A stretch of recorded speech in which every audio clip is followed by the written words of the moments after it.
It's been an extremely active weather day for us here in the Houston area. We will get to that in just a second. But first, a black couple shares their terrifying experience after giving birth to their first child. Now, Kristen Johnson says she felt excruciating pain in the days after giving birth to her son.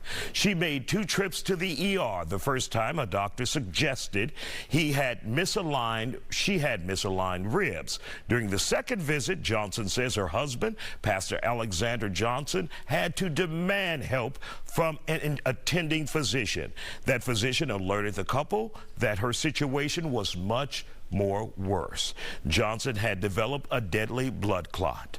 The U.S. medical system has had a storied history of ignoring black people in the hospital with pain. A 2016 research showed nearly half of first and second year med students, get this, believe black people had thicker skin, and this is back in 2016, thicker skin than white people, making them able to withstand more pain. And in 2019, a study found black patients were 40% less likely to get meds for acute pain issues and 34% less likely to be prescribed opioids. Let's talk about it. Kristen Johnson is here tonight with her husband, Wheeler Avenue Church's executive pastor, Alexander Johnson. Glad to have you back here on the Factor Uncensored. Take us to the beginning. What happened when you were delivering your child and after that led you back to the ER? Sure. Well, I started out in the hospital having an induction, and things quickly escalated, and I ended up having an emergency C-section.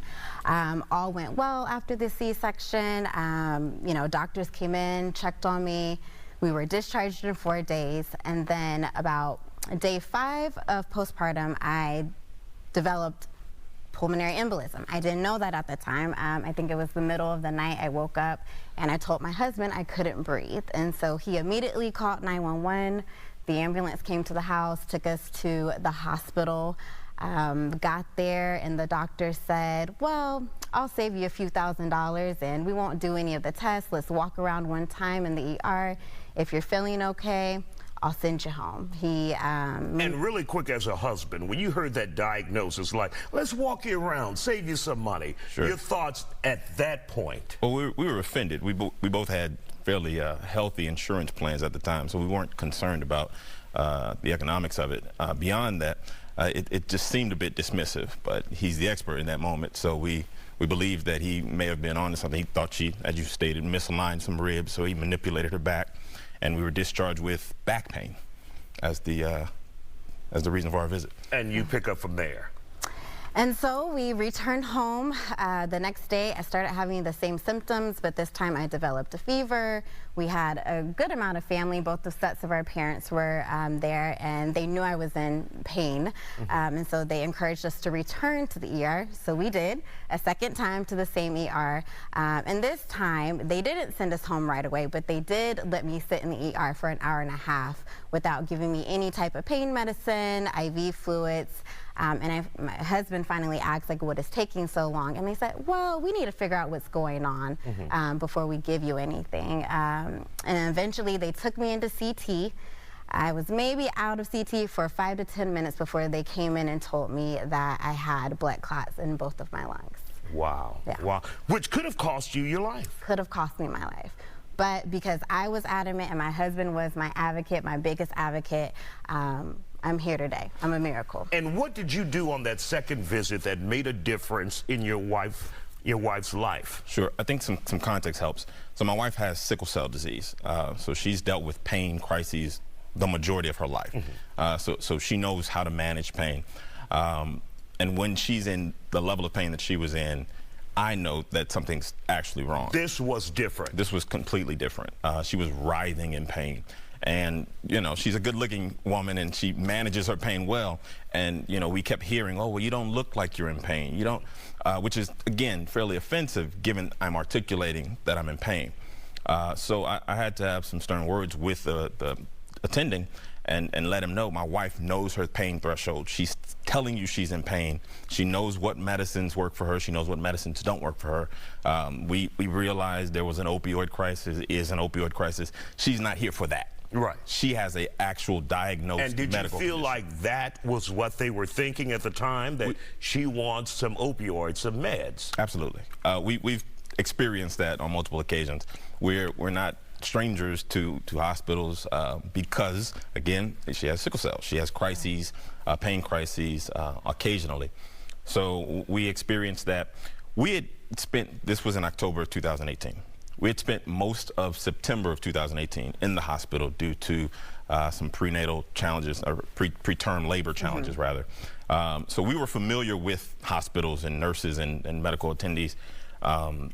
And having those conversations and demanding certain things had become almost second nature because when you know that your wife is in pain, or when you know that whoever it is that you're trying to advocate for is experiencing something that is beyond the norm, you have to articulate that. And sometimes it requires escalating things.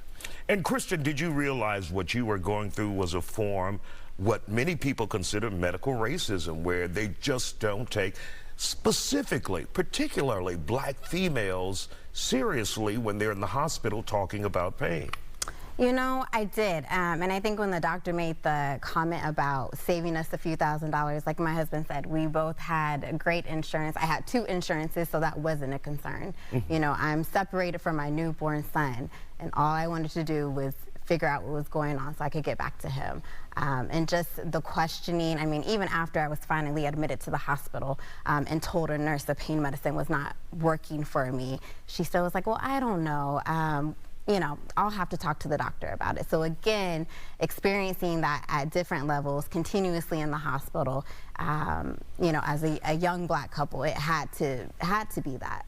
And do you think at all there's a possibility, and you know viewers will be thinking this as well, was it laziness on the doctor's part, just wanting to get you out and off the books, or do you think he just didn't believe you because of the color of your skin? I think he just didn't believe me. We chose that particular hospital because they didn't have a long wait in the ER. So it's not like things were, you know, crazy and they were trying to see other patients. It was just being dismissive of the fact. I mean, it was clear I had a fresh C-section scar. So there was no denying, and they could see my medical history that I had sickle cell. This was a top-tier institution here in our city. We have one of the best medical centers, and it's one of the best hospitals in the nation. It's baked into the system, racism is, and discrimination, and whether it's unconscious bias or microaggressions, we experience them as a consequence of, you know, being black in America. And I would say, given that it's baked into the system, given that we have that awareness, or we should have that awareness, I think it's incumbent upon whoever's either the patient or the advocate to ensure that you speak up as loudly as necessary to ensure that the necessary treatment is prescribed. All right. Well, we're glad you're here, and your 4-year-old is here, and you guys are here on The Factor. We appreciate your time, and thank you for joining us and sharing your story, bringing awareness to this issue because it is real. Well.